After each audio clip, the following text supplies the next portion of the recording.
How to set boundaries and live a peaceful life.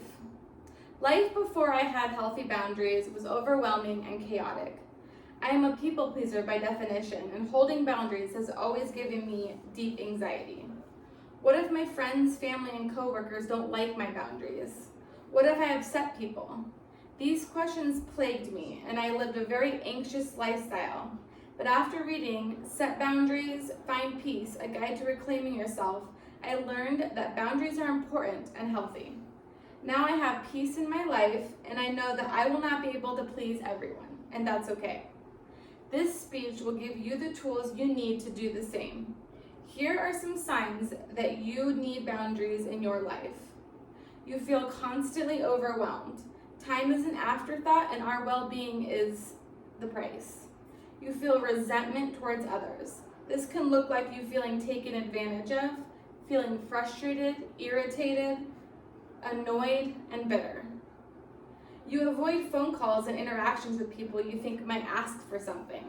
The problem with that is that avoiding this means the same issues will reappear repeatedly from relationship to relationship. You make comments about helping people and getting nothing in return. You feel burned out. You frequently daydream about dropping everything and running away. You have no time for yourself. Now that we know the signs that you might need boundaries in your life, let's find out some reasons why people may not respect those boundaries. You don't take yourself seriously. You don't hold people accountable. You apologize for setting boundaries. You allow too much flexibility. You speak in uncertain terms. You haven't verbalized your boundaries. You have to remember that people can't read your mind. You state your boundaries once and think that is enough, and you assume people will figure out what you want and need based on how you act when they violate a boundary. Learning how to properly set boundaries and stick to those boundaries will help you to build healthy relationships in your life. Boundaries are a gateway to healthy relationships. What exactly are boundaries, you might be asking? Boundaries are expectations and needs that help you feel safe and comfortable in your relationships. Boundaries help you learn when to say no and when to say yes. There are 3 levels of boundaries. Some might sound familiar to you. There's porous boundaries. These boundaries look like oversharing, codependency, inability to say no, people pleasing, paralyzing fear of being rejected, and accepting mistreatment. Rigid boundaries. These boundaries look like never sharing, building walls with others, avoiding vulnerability, cutting people out completely, having high expectations of others, and enforcing strict rules. The last one is healthy boundaries. These are the boundaries to strive for. These boundaries look like being clear about values, listening to your own opinion, sharing with others appropriately, having a healthy vulnerability with people who have earned your trust, being comfortable saying no, and being comfortable hearing no without taking it personally. Here are the 2 parts to setting boundaries. Communication. This is number 1. Verbally communicating your needs is step 1 and very important. You can't assume people know your boundaries or what you're thinking or feeling. You need to be clear and concise. Second, you need to take action.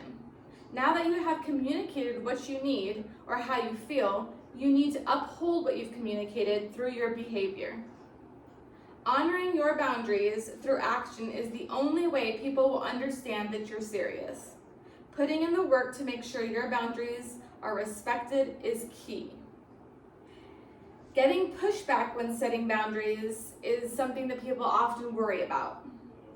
It is important to remember that you will get pushback from some people when you begin setting boundaries, and this is normal and it's okay. Pushback is just a manifestation of fear. People fear what they don't know.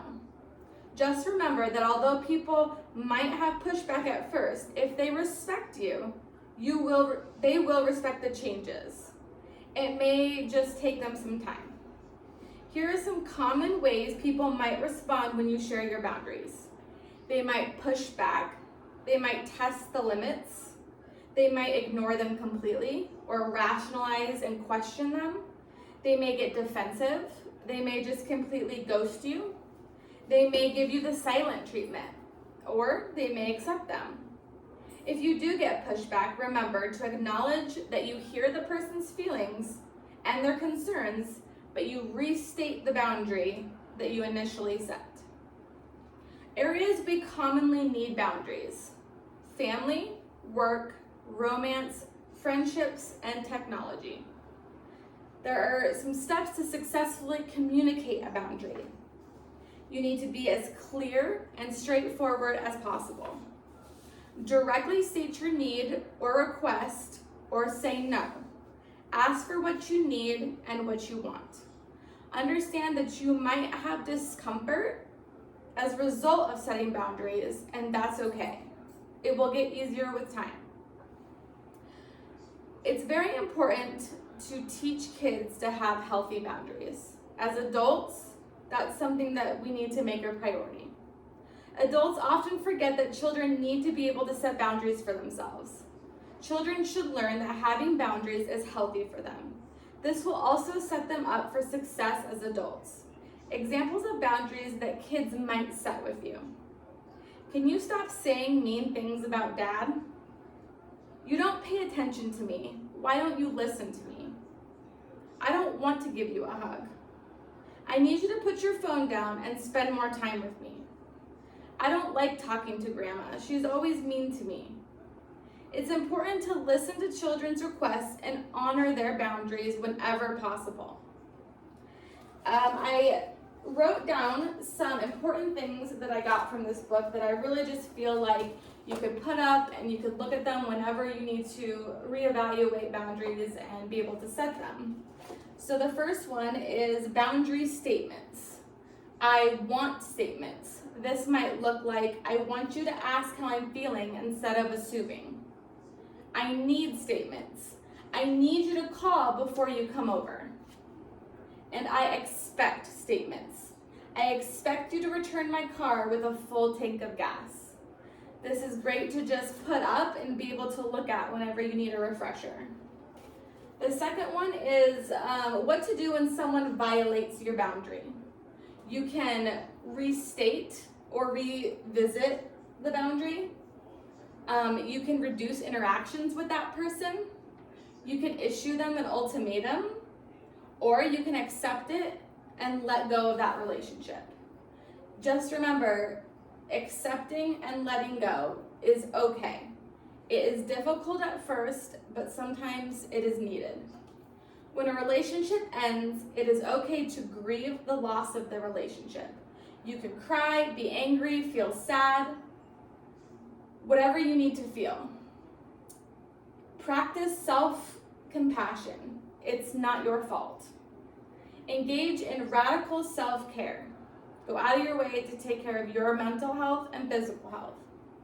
Make a list affirming who you are as a person. And forgive yourself for not leaving the relationship sooner.